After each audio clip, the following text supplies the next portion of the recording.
Good morning everyone. नमस्कार विद्यार्थ्यांनो. तर काल आपण व्यवस्थापनाच्या कार्यात्मक क्षेत्राचा अभ्यास केला. या लेक्चरमध्ये आपण लुथर गुलिक्सची POSD CORB ही संकल्पना पाहणार आहोत. तर ही संकल्पना पाहायच्या अगोदर व्यवस्थापनामध्ये वेगवेगळ्या व्यवस्थापन तज्ञांनी किंवा वेगवेगळ्या व्यवस्थापन शास्त्रज्ञांनी व्यवस्थापनाबद्दल वेगवेगळे सिद्धांत मांडलेत, व्यवस्थापनाबद्दल वेगवेगळे स्वतःचे मत मांडलेले आहेत. व्यवस्थापनाचा विकास आणि त्याचे टप्पे कसे होत गेले ते सुद्धा मांडलेलं आहे. तर यामध्ये व्यवस्थापनाची कार्ये ही विस्तृत आहेत, व्यापक आहेत, त्याला आपण युनिव्हर्सल म्हणूया. मग व्यवस्थापनाची कार्ये ही व्यापक आहेत, त्यामुळे लुथर गुलिक्स यांनी व्यवस्थापनाची संकल्पना किंवा व्यवस्थापनाची कार्ये एक वेगळ्या पद्धतीने आपल्यासमोर मांडलेले आहेत. ते म्हणजे POSD CORB. थोडक्यात आता आपल्याला अभ्यास करायचा म्हटलं तर P म्हणजे प्लॅनिंग, O म्हणजे ऑर्गनायझिंग, S म्हणजे स्टाफिंग, D म्हणजे डिरेक्टिंग, CO म्हणजे कोऑर्डिनेशन, R म्हणजे रिपोर्टिंग आणि B म्हणजे बजेटिंग. म्हणजे आपल्याला ही संकल्पना सविस्तर लक्षात राहील. बघा, प्लॅनिंग म्हणजे नियोजन करणे, त्यानंतर O म्हणजे ऑर्गनायझिंग म्हणजे संघटन करणे, S स्टाफिंग म्हणजे कर्मचारी भरती, D म्हणजे डायरेक्टिंग निर्देशन करणे, CO म्हणजे कोऑर्डिनेटिंग समन्वय करणे, R म्हणजे रिपोर्टिंग अहवाल तयार करणे आणि B म्हणजे बजेटिंग अंदाजपत्रक तयार करणे. अशा पद्धतीने व्यवस्थापनाची कार्ये लुथर गुलिक्स यांनी सविस्तर संकल्पना आपल्यासमोर उभा केली. याच्यामुळे आपल्याला व्यवस्थापनाची कार्ये सविस्तरपणे अभ्यासता येतील आणि त्यानुसार व्यवस्थापनाची कार्ये व्यवसायामध्ये चांगल्या पद्धतीने पार पडतील. आता P म्हणजे प्लॅनिंग म्हणजेच नियोजन करणे. बघा, व्यवस्थापनाचं सगळ्यात महत्त्वाचं कार्य काय आहे? नियोजन करणे. बघा, व्यवसायामध्ये कोणतंही कार्य करत असताना व्यवसायामध्ये तुम्हाला जर उद्दिष्टाच्या पूर्ततेच्या दिशेने जायचं असेल तर सगळ्यात पहिल्यांदा काय करावं लागतं? तर नियोजन करावं लागतं. नियोजनाशिवाय उद्दिष्ट पूर्ततेपर्यंत आपण जाऊ शकत नाही. नियोजनाशिवाय व्यवसायाच्या कार्याला अर्थ नाही आणि कार्याशिवाय नियोजनाला अर्थ नाही. म्हणजे कार्यपूर्ती ही नियोजनानेच सुरुवात होते. नियोजन हे व्यवसायाची पहिली पायरी समजली जाते. व्यवसायामध्ये कोणतेही कार्य करत असताना सगळ्यात पहिल्यांदा नियोजन करावं लागतं, तर त्या कार्यपूर्तीपर्यंत आपण जाऊ शकतो. त्यामुळे लुथर गुलिक्सच्या संकल्पनेतील P म्हणजे प्लॅनिंग, नियोजन तुम्हाला यशस्वीरित्या करावं लागतं.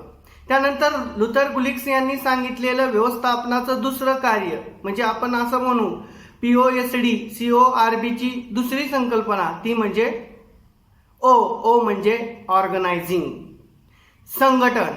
बघा, विशिष्ट कार्य करण्याच्या उद्देशाने एकत्रित आलेला व्यक्तिसमूह म्हणजे संघटन.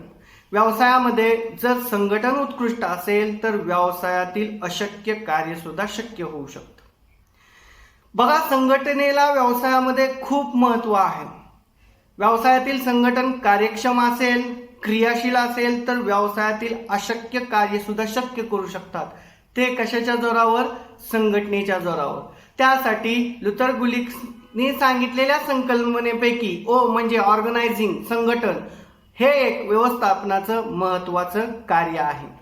त्यानंतर पुढे S म्हणजे स्टाफिंग. S म्हणजे स्टाफिंग म्हणजे कर्मचारी भरती. बघा, व्यवसायामध्ये कर्मचारी कुशल, हुशार जर असेल तर त्याच्या बुद्धिमत्तेच्या जोरावर, त्याच्याकडे असलेल्या कौशल्याच्या जोरावर व्यवसाय प्रगतीपथापर्यंत जाऊ शकते. म्हणजे व्यवसायातील कर्मचारी हुशार असणे आवश्यक आहेच, त्याचबरोबर तो क्रियाशील आणि त्याच्याकडे उत्कृष्ट प्रकारचं कौशल्य असलं पाहिजे. तर व्यवस्थापनाची कार्ये चांगल्या पद्धतीने तो करू शकतो. त्यामुळे स्टाफिंग, कर्मचारी भरती हे सुद्धा व्यवस्थापनाचं तितकंच महत्त्वाचं कार्य आहे, असं लुथर गुलिक्स यांनी POSD CORB संकल्पनेत त्यांनी स्पष्ट केलेलं आहे. त्यानंतर पुढे डी म्हणजे काय? डायरेक्टिंग म्हणजे निर्देशन. बघा, व्यवसायाचं निर्देशन हे सुद्धा व्यवसायाचं कार्य आहे. तुमचं कर्मचाऱ्यांवर कशा पद्धतीने निर्देशन आहे, संचलन आहे, कर्मचाऱ्यावर तुम्ही कशा पद्धतीने लक्ष ठेवता, कर्मचाऱ्यावर कशा पद्धतीने नियंत्रण ठेवता, याच्यामुळे कर्मचारी आपल्या कामाकडे दुर्लक्ष करत नाही आणि कामामध्ये तो मग्न राहतो. त्यासाठी व्यवसायामध्ये डिरेक्टिंग किंवा निर्देशन हे सुद्धा महत्त्वाचं कार्य आहे. निर्देशनामुळे अनपेक्षित कार्य सुद्धा कर्मचाऱ्यांकडून आपल्याला शक्य करता येतात.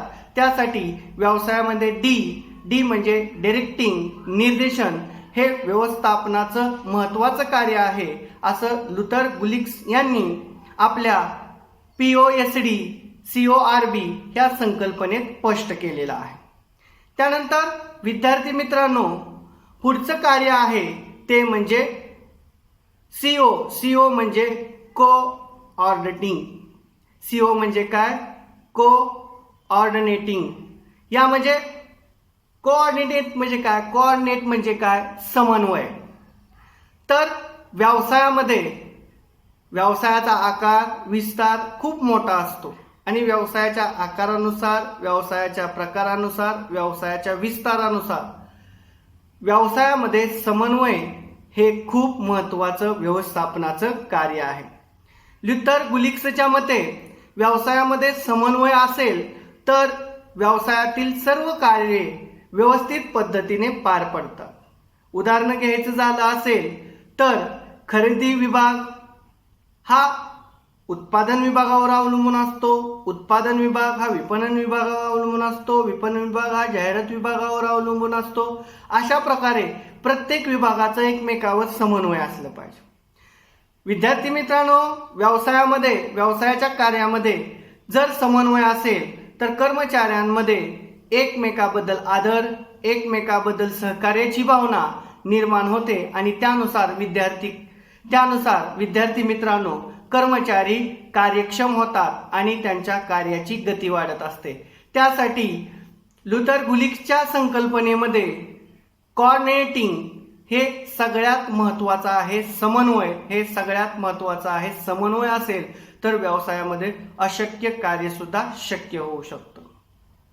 त्यानंतर लुथर गुलिक्स यांची जी संकल्पना आहे त्यामध्ये त्यांनी व्यवस्थापनाचं पुढचं कार्य सांगितलंय. आर म्हणजे काय? रिपोर्टिंग. प्रत्येक केलेल्या कार्याचं कर्मचाऱ्यांकडून रिपोर्टिंग करणे महत्त्वाचं आहे, म्हणजे अहवाल तयार करणे.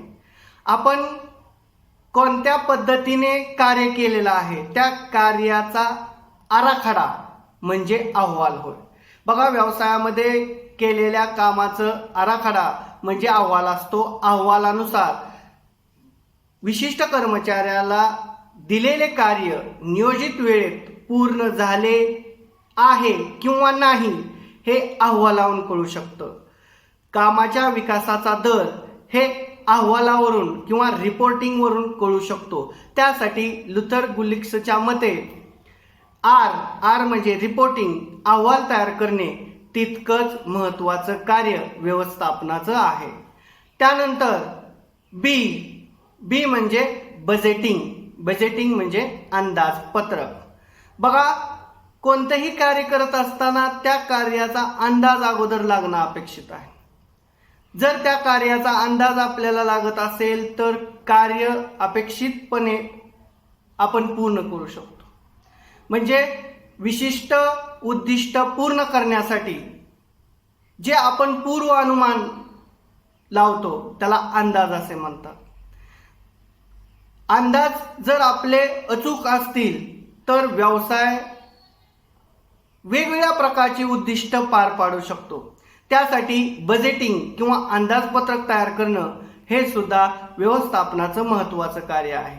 बघा, अंदाजपत्रक तयार केल्यानंतर अनावश्यक वेळ टाळतो, त्याचबरोबर वेळेचा उपयोग योग्य पद्धतीनं करता येतो, पैशाचा गैरवापर होत नाही, गुंतवणूक योग्य प्रकारे करता येतं. म्हणजे अंदाजपत्रकामुळे प्रत्येक कार्यामध्ये आपण जर अंदाज लावत गेलो तर कार्याची गती आणि कार्याचा कालावधी कमीत कमी वेळेमध्ये जास्तीत जास्त प्रकारचं कार्य ह्या अंदाजपत्रकामुळे होत असतं. त्यामुळे लुथर गुलिक्सच्या संकल्पनेतील बी बजेटिंग अंदाजपत्रक फार महत्त्वाचं आहे.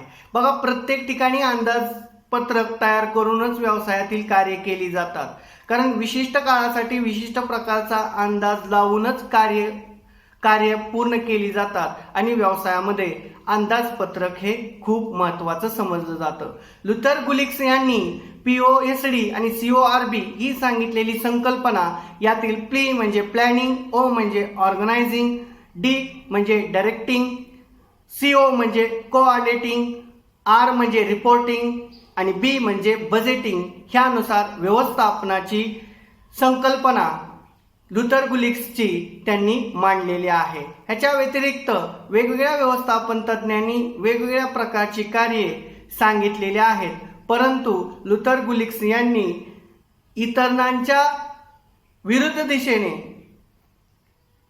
समजावे अशा प्रकारची कार्य लुथर गुलिक्स यांनी सांगितलेले आहेत.